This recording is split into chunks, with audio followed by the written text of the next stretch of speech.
So a sequence is a set of numbers which follows a definite pattern. So this is the keyword over here in the definition, and we'll see what it means. So if I take a very basic example of a sequence, that is 1, 2, 3, 4. I could write more numbers, but I would not for now. And if I pick up another example, which is 1, 4, 9, 16, and let me have 2 more. So before I discuss about these sequences, let me define how do we write a sequence in general. A sequence is generally written in the forms of variable a with a suffix, where the suffix takes natural values, and it means it gives you the position of the term. For example, a3, the suffix 3 indicates that it is the third term of this sequence. The next would be a4, and so on. If I go for an unknown term, I will denote it as a suffix n. This is called as our general term. This is called as our general term. We'll see how is it used. Now coming back to the chosen sequences, I can see what my a1, a2, a3, a4 is, and I have to find the leftovers. So there's a pattern over here that if I add 1 to 1, it will give me 2. If I add one more 1, it will be giving me 3. One more 1, it will give 4, and so on. I can find out that this will be 5 and 6. But I would like to see it from a different angle. What I can see is that if the subscript of this number is 2, then my number would be 2. If the subscript of this term is 3, I get 3. 4, then it's 4. And similarly, if it's 5, I get the number 5. If the subscript is 6, I get 6. And so on. In my general term as well, I can see that my nth term would be n. Okay, so if I come to the next sequence, I could see that I'm getting 1, 4, 9, 16. So if I try to observe it, yes, you caught it right. These are the squares of numbers. So I could see this as 1 square. I can see this as 2 square. 9 can be written as 3 square, and 16 as 4 square. So if I observe carefully, I can see that my a3 is 3 square. a2 was 2 square. So whatever my suffix is, my number is getting the square of it. So now I can see that my a5 will be 5 square, which equals to 25. If I check about a6, that would be 6 square, which will give me 36. And if I go on to find out my general term, which is my nth term, that would be n square. Okay, moving on to the other one. It's a little bit complex, but we will decode it. The next term has to be seen a little cleverly. If I see my first term as 1 upon 1 into 2, if I see my a2 second term as 1 upon 2 into 3, I'm writing my numbers as products. a3 of 1 upon 3 into 4. So now there's a pattern which is being observed, and I can somehow be able to find a5. a4, it's 4 into the next term. a3, in the denominator, it's 3 into the next term. So a5 would be 1 upon 5 into 6, which makes it 1 upon 30. Interesting. And a6 would be 1 upon 6 into 7, giving me 1 upon 42. And if I go on to find out my general term, so whatever my subscript is, that is my first number in the denominator, and that is being multiplied by the next term, which would be n plus 1 in this case. Okay, and if I look at the remaining sequence can be found out quickly. This is a multiple of 2, and for the 5, I'll be getting that 4 is 4 twos are, 3 is 3 twos are 6. This will be 5 twos are 10. a6 would be 6 twos are 12. an would be 2n.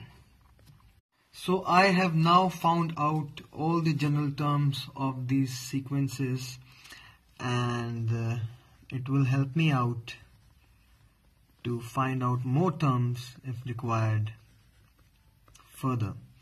For example, now in this sequence, if I want to find out the 9th term of this sequence, I can do it simply by putting n equal to 9, which will give me a9 is equal to 9 square, which equals to 81. So the general term is self-sufficient in its own, and it can give you any term required in that sequence. For instance, if I'm asked to build up a sequence whose general term is given by an is equal to 1 upon n squared plus 1, and I'm asked that how will this sequence look like. So I can make it by taking the first term a1, a2, a3, a4, and so on. For a1 I'll put n equal to 1, which will give me 1 upon 1 square plus 1. For a2 I'll put n equal to 2, which will give me 1 upon 2 square plus 1. Similarly for a3 it will be 3 square plus 1 in the denominator, and a4 1 upon 4 square plus 1, and hence I can get my sequence, which is 1 upon 2, 1 upon 5, 1 upon 10, 1 upon 17. So all I need is a general term, and I can construct a sequence. So a sequence is a set of numbers which follows a definite pattern, or I might say a definite rule, as in this case. A definite rule would be a proper word. So if I find out each and every term using this rule, I'll be getting this sequence. And for different functions of n, I'll be getting different kinds of sequences. We also had another term which was series. If I try to look for the sum of the sequence, if I add a plus sign between them, then this sequence will become a series. So it's just moreover the same meaning. A sequence or a series, if we write plus signs between a sequence, we call it a series. So let me tell you, it's not always that much easy to find out the general term, but it becomes clearer as we study different kinds of series. So picking up a basic type where I consider an to be a linear expression in n, which can be written as an is equal to p n plus q, where p and q are constants. So let me see what kind of a series will I get with the help of this linear expression.